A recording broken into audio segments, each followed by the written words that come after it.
El comandante Jake Morrison apretó la cara contra el frío cristal de la plataforma de observación de la estación lunar y observó algo inexistente. 300 naves enormes flotaban en la oscuridad del espacio como gigantes dormidos, cada una más grande que cualquier cosa que la humanidad hubiera construido jamás. Sus cascos metálicos brillaban con una extraña luz azul que le hería la vista al mirarlos directamente. Jake llevaba 5 años estacionado en la Luna, observando el espacio vacío entre la Tierra y Marte en busca de cualquier señal de peligro. Hoy, los problemas los habían sorprendido de la peor manera posible. Las naves habían aparecido sin previo aviso, materializándose de la nada como fantasmas que se solidificaban. En un instante, había espacio vacío. Al siguiente, una flota entera de naves de guerra alienígenas apuntando directamente a la Tierra. La almirante Lisa Hawkins estaba a su lado, con las manos temblorosas mientras sostenía un pequeño dispositivo que crepitaba con estática. El dispositivo traducía el mensaje alienígena que había llegado minutos después de la aparición de las naves. La voz que salía del altavoz era fría y mecánica, como una computadora que había aprendido a odiar.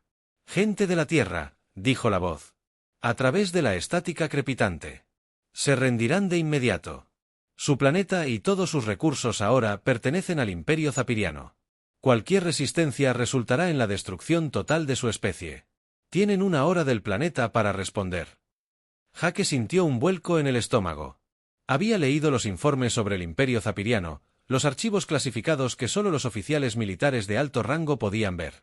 Los cepirianos habían aparecido en la galaxia hacía 50 años y habían estado conquistando todo a su paso desde entonces. 47 sistemas estelares habían caído ante sus flotas. Miles de millones de personas de docenas de especies alienígenas diferentes habían sido esclavizadas o asesinadas. Los zapirianos no eran una raza alienígena más. Eran conquistadores que se desplazaban de planeta en planeta como una plaga, llevándolo todo sin dejar nada atrás. Sus naves estaban armadas con armas capaces de partir lunas por la mitad y protegidas por escudos de energía que podían detener misiles nucleares como si fueran piedras lanzadas. La almirante Hawkins se apartó de la ventana y activó su dispositivo de comunicación. «Comuníqueme con la capitana Rodríguez del Comando del Espacio Profundo», dijo. Su voz estaba firme, pero Jake podía ver el miedo en sus ojos. «Díganle que los zapirianos están aquí». De vuelta en la Tierra, el capitán Ben Rodríguez se sentó en el centro de mando subterráneo bajo el Pentágono.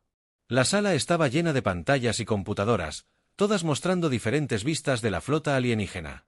Rodríguez se había estado preparando para este momento durante 15 años, desde que se produjo el primer contacto alienígena. Había estudiado toda la información sobre tecnología alienígena que los científicos terrestres pudieron reunir. El problema era que toda la información apuntaba a la misma conclusión. La humanidad estaba completamente superada. La nave de guerra zaperiana más pequeña era más poderosa que toda la flota espacial de la Tierra junta. Sus armas estaban siglos por delante de todo lo que los humanos habían desarrollado. Sus escudos podían absorber la energía de 1000 bombas nucleares sin siquiera parpadear. Rodríguez miró la pantalla táctica en su pantalla principal. Las defensas de la Tierra parecían patéticas comparadas con lo que se les venía encima. Unas pocas docenas de plataformas de defensa orbital que disparaban misiles simples, algunos destructores viejos que habían sido construidos para luchar contra otras naves humanas, no contra alienígenas. Invasores, y la nave más nueva y avanzada de la humanidad, el USS Defiance, que era casi tan avanzada como un bote de madera en comparación con los Dreadnoughts alienígenas. La DRA. Amy Carter entró al centro de mando con una gruesa carpeta de papeles. Era la jefa de algo llamado la Iniciativa de Defensa Terran, un proyecto secreto que llevaba 30 años trabajando en formas de defender la Tierra de una invasión alienígena. Carter era una mujer menuda, de cabello canoso y ojos cansados, pero Rodríguez sabía que probablemente era la persona más inteligente del planeta. «¿Estamos listos?», le preguntó Rodríguez. Carter asintió lentamente. «Tan listos como podemos», dijo. «La pregunta es si nuestros preparativos serán suficientes». Rodríguez había trabajado con Carter durante 10 años, pero ella nunca le había dicho exactamente en qué había estado trabajando la Iniciativa de Defensa Terran. Solo sabía que involucraba tecnología alienígena capturada y algún tipo de física teórica que la mayoría de los científicos consideraban imposible. Carter afirmó que la humanidad tenía ventajas que otras especies no entendían, pero nunca explicó cuáles eran. Muy por encima de la atmósfera terrestre, la flota zapirana comenzó a moverse. El almirante Cestorne se encontraba en el puente de su nave insignia, una enorme nave llamada la Trituradora Estelar, más grande que la mayoría de las ciudades humanas. Había comandado flotas del Imperio durante más de 30 años y nunca había perdido una batalla. Hoy no sería diferente. Questorne observó la pantalla táctica que mostraba las defensas de la Tierra. Sus sistemas informáticos ya habían analizado todo lo que tenían los humanos y habían calculado que la batalla terminaría en menos de una hora. Las naves humanas eran primitivas. Sus armas eran débiles y sus escudos prácticamente inexistentes. «Comiencen el ataque», ordenó Questorne a su tripulación. «Apunten primero a las plataformas orbitales, luego a las naves y luego al planeta. Muéstrenles el poder del Imperio». Las naves zapirianas se desplegaron en formación de ataque, cargando sus armas con energía letal. Cada nave tenía suficiente potencia de fuego para destruir una ciudad humana entera en segundos. Questorne había conquistado planetas con defensas mucho más fuertes que la Tierra. Esto sería fácil. Lo que Questorne no sabía era que la humanidad había estado observando a los zapirianos durante décadas. Cada vez que los alienígenas atacaban otro planeta, los satélites espía terrestres grababan la batalla. Los científicos humanos habían estudiado las tácticas ceerianas, analizado sus armas y descubierto sus debilidades. Y lo más importante, habían desarrollado contramedidas basadas en un simple hecho que el resto de la galaxia había pasado por alto. Los zapiranos siempre luchaban de la misma manera. Confiaban en su tecnología superior y su abrumadora potencia de fuego para aplastar a sus enemigos. Nunca se habían enfrentado a un oponente que luchara de forma diferente, que usara tácticas que sus computadoras no podían predecir ni comprender. La DRA. Carter observó la flota alienígena a través de la pantalla táctica y sonrió por primera vez en meses. «Déjenlos venir», dijo en voz baja. «Estamos listos para mostrarles lo que los humanos pueden hacer». El Imperio Zapiriano estaba a punto de aprender que, a veces, el enemigo más peligroso es el que se niega a luchar según las reglas. El teniente coronel Nick Sullivan se sentó en su búnker subterráneo, a 3 kilómetros bajo las montañas de Colorado, y esperó la señal que había estado preparando durante toda su carrera. El búnker estaba lleno de computadoras y pantallas que mostraban la posición de cada satélite, cada arma oculta y cada dispositivo secreto que la humanidad había construido en los últimos 30 años. Sullivan había ayudado a diseñar la mayoría de estos sistemas él mismo, trabajando con científicos e ingenieros, quienes creían que la supervivencia de la humanidad dependía de pensar de forma diferente a las demás especies de la galaxia. El dispositivo de comunicación en el escritorio de Sullivan cobró vida con un crujido. «El protocolo 7 ya está activo», dijo la voz del Dr. Carter desde el Pentágono. «Comience la fase 1». Los dedos de Sullivan recorrieron su panel de control, activando sistemas que habían permanecido ocultos por todo el sistema solar durante décadas. La mayoría pensaba que las defensas de la Tierra consistían en unas pocas plataformas orbitales y algunas naves de guerra antiguas. Pero se equivocaban. Las verdaderas defensas eran invisibles, dispersas por el espacio como una telaraña, esperando a que sus presas tropezaran con ellas. En lo alto de la Tierra, la flota cepriana continuaba su aproximación al planeta. El almirante Questorne observaba con satisfacción su despliegue táctico mientras sus naves se movían en perfecta formación de ataque. Su sistema informático le mostraba exactamente dónde se encontraba cada plataforma de defensa humana y calculaba la potencia de fuego necesaria para destruirlas todas. «Disparen cuando estén listos», ordenó Questorne. «Destruyan primero sus defensas orbitales». El primer Dreadnought seperiano cargó su cañón de plasma principal. Un arma capaz de derretir roca sólida como si fuera papel. El enorme cañón giró hacia la plataforma de defensa humana más cercana y se preparó para disparar. Pero mientras la nave alienígena intentaba apuntar, algo salió mal. La DRA. Ellen Brooks observaba desde su puesto de control en la cara oculta de la Luna cómo la primera fase de la defensa de la humanidad comenzaba a funcionar. Brooks había pasado 20 años estudiando física gravitacional, aprendiendo a manipular la gravedad misma usando tecnología que la mayoría de las especies alienígenas consideraban imposible. La red de disrupción gravitacional había sido la obra de su vida, un sistema de satélites ocultos que podía crear pozos de gravedad artificiales en cualquier lugar del espacio. Las naves zapiranas se encontraron repentinamente luchando contra fuerzas invisibles que tiraban y empujaban de sus cascos. Su formación de ataque, cuidadosamente planeada, comenzó a desmoronarse a medida que las naves eran desviadas de su curso por campos gravitatorios que aparecían y desaparecían sin previo aviso.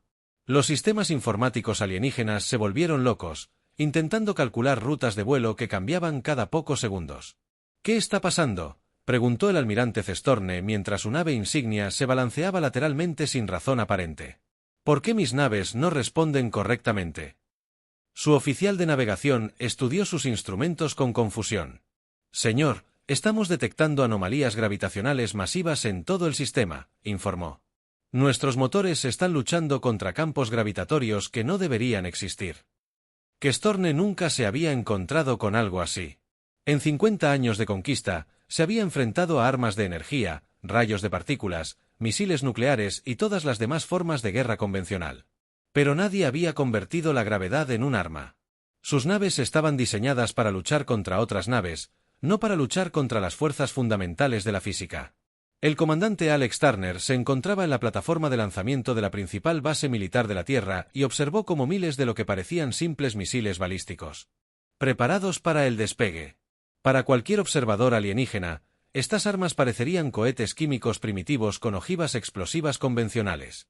Los zapiranos probablemente se reirían de una tecnología tan anticuada, pero no eran misiles comunes. Cada uno llevaba una carga útil que representaba el mayor avance de la humanidad en nanotecnología. El equipo del Dr. Carter había desarrollado originalmente estas máquinas microscópicas para la minería de asteroides, diminutos robots capaces de descomponer roca y metal a nivel molecular. Los nanobots habían sido diseñados para convertir materias primas en recursos útiles, pero funcionaban igual de bien en naves espaciales alienígenas. «Lancen todos los misiles», ordenó Turner. «Apunten primero a las naves líderes». Miles de misiles se dirigieron hacia la flota zapirana. Sus sencillos motores químicos dejaron estelas brillantes en la oscuridad del espacio. Los sistemas de defensa de la nave alienígena apuntaron automáticamente a las armas entrantes, destruyendo la mayoría con fuego láser preciso. El almirante Questorne observó con diversión cómo las primitivas armas humanas explotaban inofensivamente contra los escudos de energía de su nave. ¿Es esto lo mejor que pueden hacer?, preguntó Questorne a su tripulación. Cohetes químicos y ojivas explosivas. Conquistamos planetas con tecnología de la edad de piedra más avanzada que esta. Pero unas pocas docenas de misiles lograron atravesar el fuego defensivo e impactaron en los cascos de varias naves ceerianas. El impacto pareció insignificante. Pequeñas explosiones que apenas arañaron el blindaje alienígena. Los sistemas de control de daños de la nave reportaron mínimas brechas en el casco que serían fáciles de reparar. Lo que los zapirianos no sabían era que cada impacto exitoso había liberado miles de millones de nanobots en los sistemas de sus naves. Las máquinas microscópicas inmediatamente comenzaron a hacer lo que estaban diseñadas para hacer, descomponer metal y componentes electrónicos a nivel atómico. Pero en lugar de procesar roca de asteroides, ahora se alimentaban de tecnología alienígena avanzada. La primera señal de problemas llegó cuando el corazón cepirano del imperio comenzó a experimentar fluctuaciones de energía. Sistemas que habían funcionado perfectamente durante décadas comenzaron a fallar repentinamente a medida que sus componentes eran desmantelados sistemáticamente desde adentro. El núcleo de la computadora de la nave intentaba ejecutar programas de diagnóstico, pero estos mismos programas estaban siendo devorados por máquinas demasiado pequeñas para detectarlos. La capitana María Santos pilotó el USS Defiance en medio del caos de la batalla. Su pequeña nave danzaba entre los enormes dreadnoughts alienígenas como un ratón corriendo entre las patas de los elefantes. Santos había sido elegida para comandar la nave de guerra más avanzada de la humanidad, no por ser la mejor piloto, sino por ser la mejor en guerra psicológica. El Defiance parecía una broma comparada con la flota zapiriana. Era menos de una décima parte del tamaño de la nave alienígena más pequeña, y portaba armas que parecían primitivas para los estándares galácticos. Pero Santos no intentaba ganar con una potencia de fuego superior. Su trabajo consistía en confundir y desorientar al enemigo, haciendo cosas que no tenían sentido según las tácticas militares normales. Santos pilotaba su nave en patrones que violaban todas las reglas del combate espacial.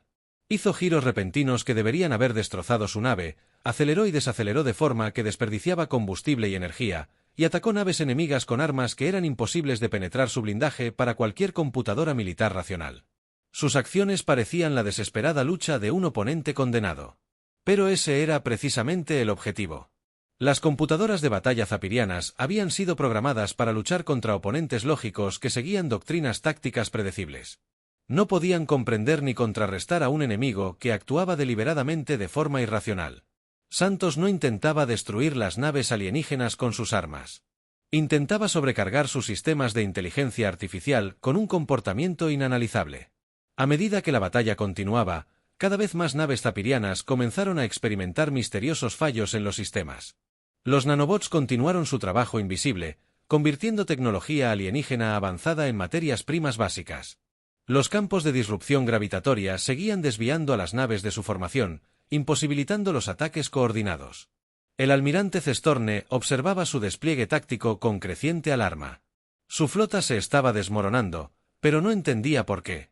Sus naves no estaban siendo destruidas por el fuego enemigo. Simplemente dejaban de funcionar, y sus sistemas informáticos no podían predecir qué harían las naves humanas a continuación. Por primera vez en su carrera militar, Cestorne se enfrentaba a un enemigo que luchaba de maneras para las que su entrenamiento nunca lo había preparado. El general Steve Parker se encontraba en la sala de control principal de NORAD, en las profundidades de la montaña Cheyenne, y observaba en sus pantallas la batalla más increíble de la historia de la humanidad.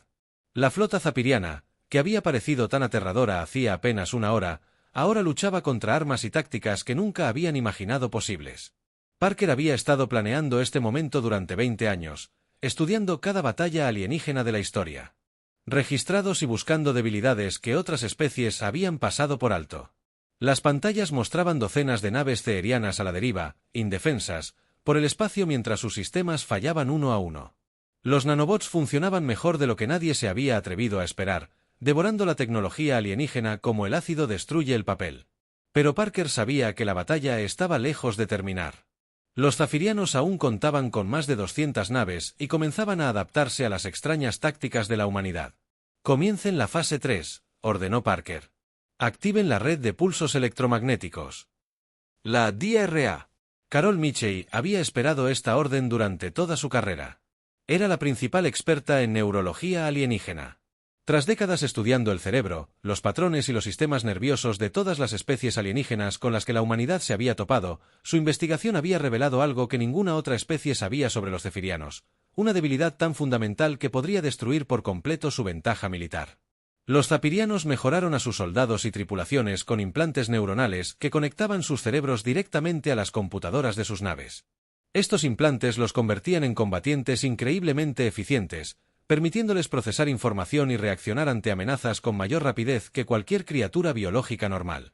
Pero los implantes también los hacían vulnerables a un tipo específico de interferencia electromagnética que podía interrumpir la conexión entre el cerebro y la máquina. Mitchell activó los generadores de pulsos que habían estado ocultos en la superficie terrestre durante 15 años. Estos dispositivos parecían torres de radio comunes para cualquiera que los escaneara desde el espacio, pero en realidad eran sofisticadas armas electromagnéticas diseñadas para transmitir en la misma frecuencia que los implantes neuronales zaperianos utilizaban para comunicarse. El pulso viajaba a la velocidad de la luz desde la Tierra hasta la flota alienígena, invisible e indetectable hasta alcanzar sus objetivos. En el momento en que la onda electromagnética impactó las naves zapiranas, todos los tripulantes con implantes neuronales descubrieron que sus habilidades mejoradas se volvían en su contra. El almirante Cestorne estaba estudiando su pantalla táctica cuando el pulso impactó su nave. El implante neuronal en su cerebro, que normalmente le permitía procesar docenas de flujos de información simultáneamente, de repente comenzó a proporcionarle datos basura aleatorios. Sus reflejos mejorados se convirtieron en espasmos incontrolables. Su capacidad de pensar más rápido que las criaturas biológicas normales se convirtió en una tormenta caótica de pensamientos y sensaciones contradictorias. En toda la flota zapiriana, miles de soldados y oficiales mejorados colapsaron al sobrecargarse sus implantes neuronales. Naves que operaban con perfecta coordinación se volvieron caóticas repentinamente al perder sus tripulaciones la capacidad de trabajar juntas eficientemente. Los sistemas informáticos que dependían del control de la interfaz neuronal comenzaron a fallar, ya que sus operadores ya no podían mantener conexiones estables. El mayor Ryan Clark despegó de la estación Luna a los mandos de un pequeño caza que parecía construido con piezas de repuesto. Clark era uno de los 50 pilotos humanos que se habían ofrecido como voluntarios para lo que todos asumían que sería una misión suicida. Allí, los cazas eran diminutos comparados con los dreadnoughts alienígenas, armados con simples proyectiles que apenas podían arañar la armadura ceeriana. Pero Clark y sus compañeros pilotos tenían algo que ningún piloto de caza alienígena poseía. Habían crecido pensando en 3 dimensiones, jugando juegos y deportes que requerían una percepción espacial instantánea y la capacidad de moverse en cualquier dirección en cualquier momento.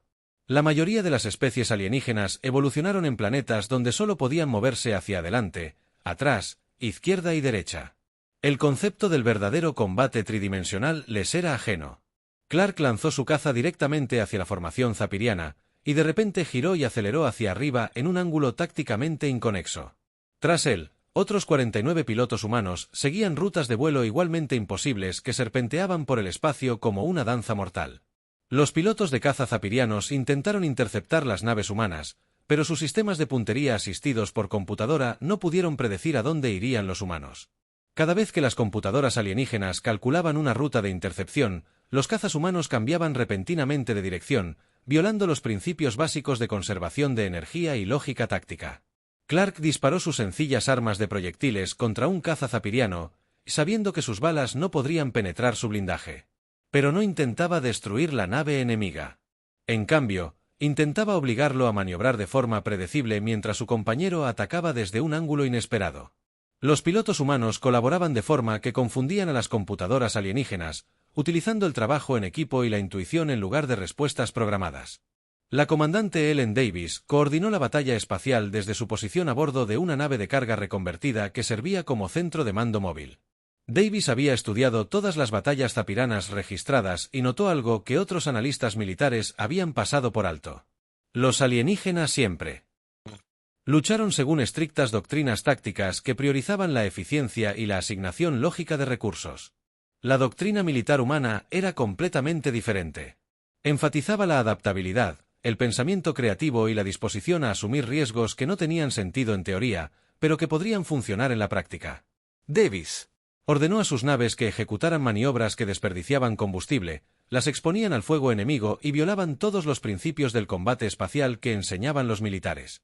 El USS Defiance aceleró repentinamente, directamente hacia el zapirano más grande, el Dreadnought, como si la capitana Santos planeara embestir con su diminuta nave a la masiva nave alienígena. Las computadoras zapiranas calcularon que se trataba obviamente de un ataque suicida desesperado y prepararon las contramedidas apropiadas, pero en el último segundo, Santos encendió sus motores en reversa y utilizó el propio campo gravitatorio de la nave alienígena para lanzarse alrededor de su casco a una velocidad imposible. Mientras su nave giraba alrededor del acorazado, lanzó una serie de simples proyectiles cinéticos que impactaron en los puertos de los motores de la nave alienígena justo en el momento en que eran más vulnerables. El daño fue mínimo, pero obligó a la nave zafiriana a apagar sus motores principales para reparaciones de emergencia. Más importante aún, demostró a las demás naves alienígenas que las tácticas humanas no podían predecirse ni contrarrestarse mediante la lógica militar normal. En toda la zona de batalla, las naves zapirianas se vieron cada vez más incapaces de coordinar sus ataques. Sus tripulaciones sufrían interferencias de implantes neuronales. Sus sistemas informáticos no podían predecir el comportamiento humano, y sus doctrinas tácticas eran inútiles contra oponentes que actuaban deliberadamente de forma irracional. El almirante Cestorne intentó recuperar el control de su flota, pero cada orden que daba parecía empeorar la situación. Sus naves no estaban siendo destruidas por una potencia de fuego superior. Estaban siendo derrotadas por un enemigo que se negaba a luchar según las reglas que seguían todas las demás especies de la galaxia. Por primera vez en la historia militar zapiriana, sus perfectos ordenadores de batalla les fallaban por completo. La almirante Lisa Hawkins flotaba en el centro de mando de su nave, que orbitaba Marte, y observaba cómo lo imposible sucedía ante sus ojos. La poderosa flota del Imperio Ceteriano, que había aterrorizado la galaxia durante décadas, se desmoronaba como un castillo de naipes. Quedaban menos de 50 naves de las 300 originales, y los supervivientes intentaban desesperadamente escapar de una batalla que ya no comprendían. Las naves alienígenas intentaban retirarse hacia los confines del sistema solar, donde podrían activar sus motores hiperespaciales y huir de vuelta a su imperio. Hawkins había esperado este momento y se había preparado para él con la misma meticulosa planificación que había marcado cada fase de la defensa de la Tierra. «Activen el campo de interdicción», ordenó Hawkins. «No dejen escapar a ninguno». El capitán Tony Williams había dedicado toda su carrera a trabajar en el proyecto más secreto de la humanidad, el desarrollo de la tecnología de interdicción hiperespacial. Todas las demás especies de la galaxia se acercaban más rápido que la luz y viajaban de la misma manera, utilizando enormes cantidades de energía para abrir brechas en el espacio y el tiempo. Pero los científicos humanos habían descubierto un método completamente diferente, basado en la mecánica cuántica y la física dimensional, que ninguna raza alienígena había considerado jamás. Williams activó la red de dispositivos ocultos que se había colocado por todo el sistema solar exterior años atrás. Estos dispositivos no intentaban detener el viaje hiperespacial por fuerza bruta como la mayoría de los sistemas de interdicción. En cambio, Creaban patrones de interferencia cuántica que volvían al hiperespacio inestable y peligroso para entrar. Las naves ceerianas en retirada alcanzaron el límite del sistema solar e intentaron activar sus motores hiperespaciales. La primera nave en intentar el salto fue el crucero de batalla Boyd Walker, comandado por uno de los oficiales más experimentados del almirante Kestorne. Al activarse el generador hiperespacial de la nave, detectó inmediatamente fluctuaciones cuánticas masivas que imposibilitaron el salto. «Señor, no podemos entrar en el hiperespacio». El oficial de navegación de la nave informó a su capitán. «La espuma cuántica es demasiado inestable. Cualquier intento de saltar destrozará nuestra nave». Informes similares llegaron de todas las naves ceerianas supervivientes. Estaban atrapados en el espacio normal, incapaces de escapar y de luchar eficazmente contra un enemigo que parecía romper todas las reglas de la guerra que habían aprendido. Los cazadores se habían convertido en presas y no tenían ni idea de cómo afrontar su nueva situación. La comandante Jane Foster se puso su armadura de combate y se preparó para liderar la misión más peligrosa de su carrera militar. Foster comandaba los equipos de abordaje de élite de la Tierra. Soldados entrenados específicamente para el combate dentro de naves espaciales alienígenas. Durante 20 años, estos equipos habían estudiado tecnología alienígena capturada y aprendido a luchar en entornos diseñados para la fisiología no humana. «Recuerden su entrenamiento», dijo Foster a sus tropas mientras subían a su nave de asalto.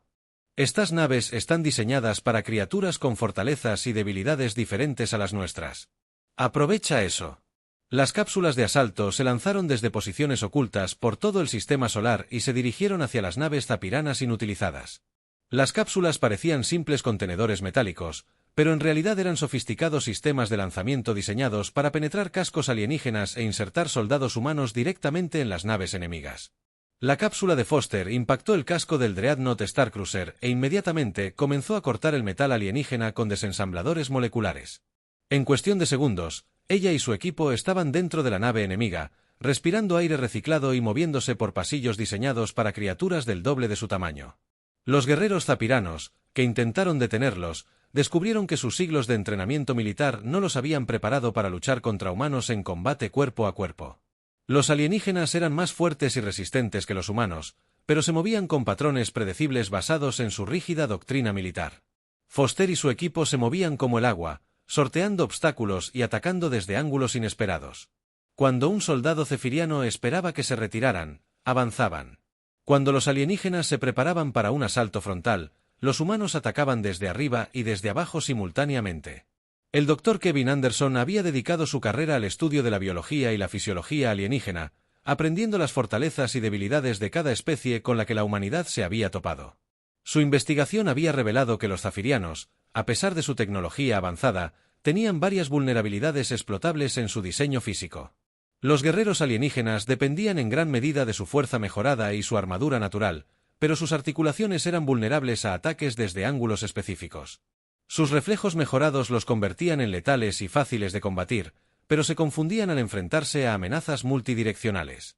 Y lo más importante, sus implantes neuronales los hacían predecibles una vez que se comprendía cómo la tecnología influía en sus procesos de toma de decisiones. Foster utilizó la investigación de Anderson con resultados devastadores mientras luchaba hacia el centro de mando de los trituradores estelares. Todos los guerreros ceirianos con los que se topaba luchaban exactamente como los estudios de Anderson habían predicho. Sus habilidades mejoradas no significaban nada contra oponentes que comprendían sus limitaciones mejor que ellos mismos. El mayor Ryan Clark continuó su imposible danza aérea entre los restos de la flota zapiriana. Su diminuto caza zigzagueaba entre los escombros y las naves alienígenas inutilizadas. Clark había perdido a 12 de sus 50 pilotos originales. Pero los cazas humanos supervivientes habían demostrado algo que cambiaría la guerra galáctica para siempre. Naves pequeñas y ágiles, pilotadas por pilotos creativos, podían derrotar a enormes naves capitales si empleaban tácticas que los diseñadores de las naves capitales jamás habían imaginado. Los cazas de Clark no intentaban destruir a los Dreadnoughts alienígenas con sus armas ligeras. En cambio, desactivaban sistemáticamente sistemas críticos atacando puntos débiles que los alienígenas jamás habían pensado en proteger. Los zafirianos habían diseñado sus naves para luchar contra otras naves capitales en duelos a larga distancia utilizando armas de energía y misiles. Nunca habían considerado la posibilidad de que un enemigo enviara pequeños cazas para atacar sus conjuntos de sensores, equipos de comunicación y sistemas de control de motores con simples armas de proyectiles. La comandante Ellen Davis coordinó la fase final de la batalla desde su centro de mando móvil. Las naves Zapirana supervivientes estaban completamente incomunicadas, con las comunicaciones bloqueadas, los sensores cegados y su estructura de mando destruida por los equipos de abordaje que habían capturado a la mayoría de sus oficiales superiores. «Exijan la rendición», ordenó Davis.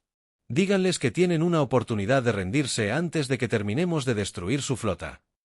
El almirante Questorne, sentado en su silla de mando a bordo del averiado Starcruiser, observaba la pantalla táctica que mostraba la completa destrucción de su otrora poderosa flota. Sus implantes neuronales seguían fallando por el pulso electromagnético, lo que le dificultaba pensar con claridad, pero comprendía lo suficiente como para saber que había sido derrotado por un enemigo al que consideraba primitivo. El equipo de abordaje humano había capturado su puente sin disparar un solo tiro. La comandante Foster estaba de pie detrás de su silla, con el arma apuntándole a la cabeza, esperando su decisión. A su alrededor, su tripulación lo miraba esperando órdenes que ya no sabía cómo dar. En 50 años de servicio militar, Questorne había conquistado 47 sistemas estelares y derrotado a todos los enemigos que la galaxia le había lanzado. Pero nunca antes se había enfrentado a humanos. Y ahora entendía por qué ninguna otra especie había desarrollado tácticas como las suyas. Los humanos no luchaban para demostrar su fuerza ni para seguir antiguas tradiciones de honor. Luchaban para ganar usando cualquier método que funcionara, sin importar si era honorable o justo. Habían convertido la guerra en una ciencia, estudiando a sus enemigos. Y desarrollar contramedidas específicas para cada ventaja que poseían sus oponentes. Questorne tomó su dispositivo de comunicación con manos temblorosas. «Todas las naves», dijo por el transmisor.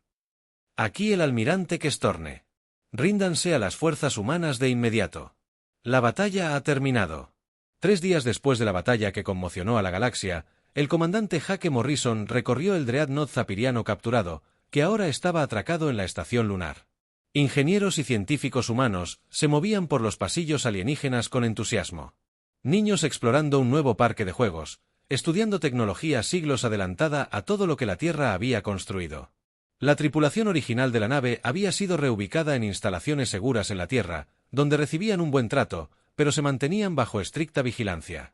El propio almirante Questorne se encontraba en una cómoda habitación del Pentágono, reunido con líderes humanos que intentaban comprender cómo el poderoso imperio ceeriano pudo haber sido derrotado de forma tan completa.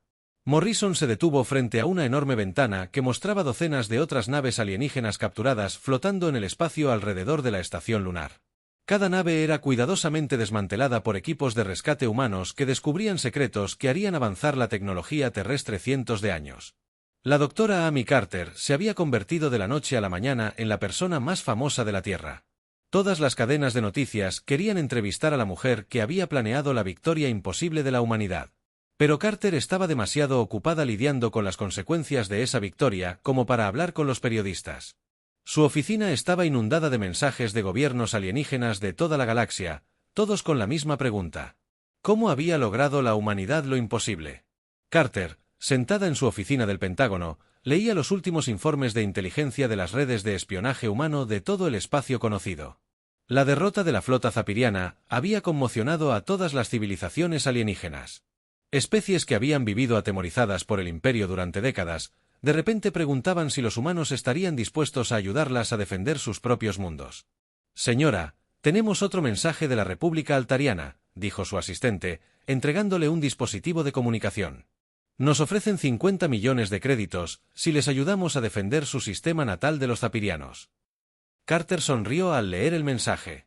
Ofertas similares habían estado llegando durante toda la semana de gobiernos que previamente habían ignorado la existencia de la Tierra.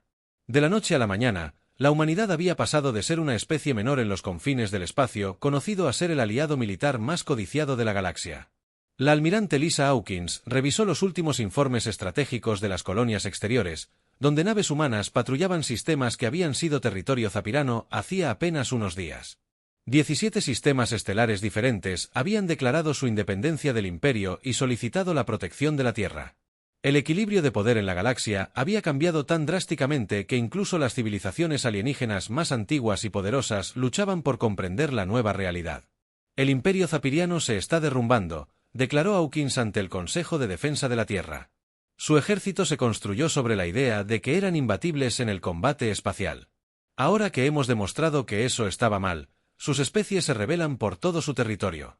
Los informes mostraban flotas zefirianas retirándose de docenas de sistemas a medida que las poblaciones locales se alzaban contra sus ocupantes. La reputación de invencibilidad del Imperio había sido su mayor arma, y la humanidad la había destruido en menos de 4 horas de combate. El capitán Ben Rodríguez se encontraba en el puente de la nueva nave insignia de la Fuerza Expedicionaria de la Tierra, una enorme nave construida con tecnología zafiriana capturada y mejoras de ingeniería humana. La nave se llamaba USS Libérate y era la primera de una nueva clase de naves híbridas que combinaban tecnología alienígena avanzada con innovación táctica humana. La misión de Rodríguez era asegurar que ninguna otra flota hostil amenazara el espacio humano. La Fuerza Expedicionaria patrullaría las fronteras del territorio humano y brindaría asistencia a cualquier especie que la solicitara contra vecinos agresivos. La Tierra no estaba interesada en construir un imperio como los zapirianos, pero estaban decididos a impedir que nadie más lo hiciera. Señor, recibimos un mensaje prioritario de la Tierra. Su oficial de comunicaciones informó, el propio emperador Vestar solicita una reunión personal con nuestros líderes.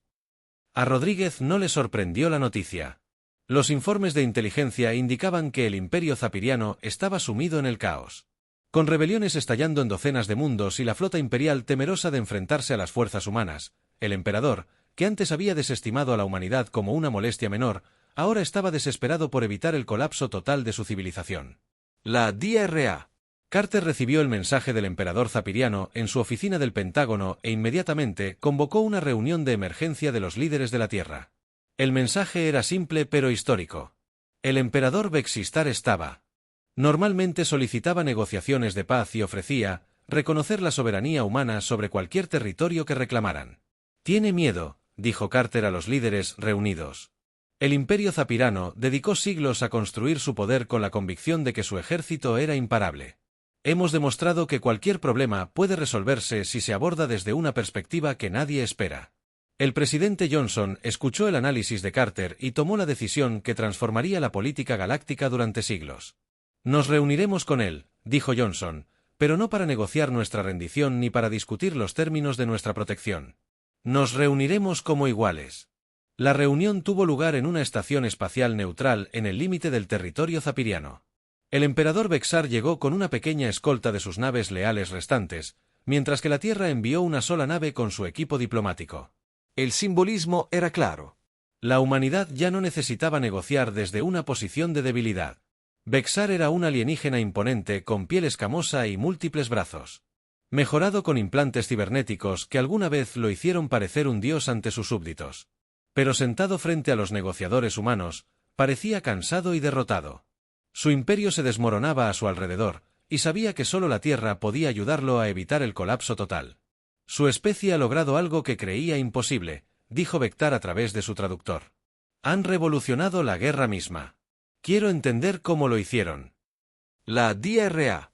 Carter sonrió al responder la pregunta que se hacía toda la galaxia.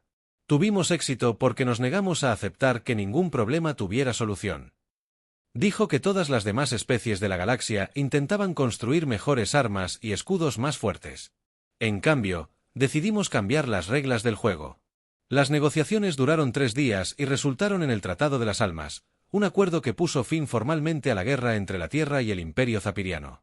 El tratado estableció a la Tierra como una potencia importante en la política galáctica y creó un nuevo sistema de cooperación interespecies basado en el respeto mutuo en lugar de la conquista. 6 meses después, el Consejo Galáctico se reunió por primera vez en décadas con la humanidad como miembro de pleno derecho. El Consejo se había formado siglos atrás por las especies más antiguas y avanzadas de la galaxia, pero se había vuelto ineficaz a medida que civilizaciones más jóvenes, como los zapirianos, habían optado por la conquista en lugar de la cooperación. La representante Sarah Williams se dirigió al Consejo en nombre de la Tierra, pronunciando un discurso que sería recordado por generaciones. Creemos que la fuerza de la galaxia no reside en que una sola especie domine a las demás, dijo, sino en que todas las especies trabajen juntas para resolver los problemas que todos enfrentamos. El Consejo votó unánimemente a favor de aceptar la propuesta de la humanidad para una nueva iniciativa de defensa galáctica. En lugar de que cada especie construya su propio ejército y luche sus propias guerras, compartirían tecnología y coordinarían sus defensas contra cualquier amenaza futura. La almirante Hawkins, sentada en su oficina del Comando de Defensa de la Tierra, revisaba los informes que mostraban naves humanas trabajando junto a naves alienígenas por toda la galaxia. Las especies que antes se temían mutuamente ahora aprendían a luchar juntas usando tácticas que combinaban las mejores ideas de docenas de civilizaciones diferentes. La lección que la Tierra le había enseñado a la galaxia se extendía a todos los rincones del espacio conocido. Siempre había otra solución esperando ser descubierta. Otra forma de abordar cualquier problema y otro método que nadie había probado antes. El imperio ceeriano había gobernado mediante el miedo y una tecnología superior. Pero su imperio solo había durado décadas. La nueva civilización galáctica que la humanidad ayudaba a construir se basaba en la cooperación y la innovación compartida, y perduraría durante milenios. El comandante Hake Morrison se encontraba de nuevo en la plataforma de observación de la estación Luna, pero esta vez observaba naves humanas y alienígenas trabajando juntas para construir nuevas estaciones espaciales y colonias.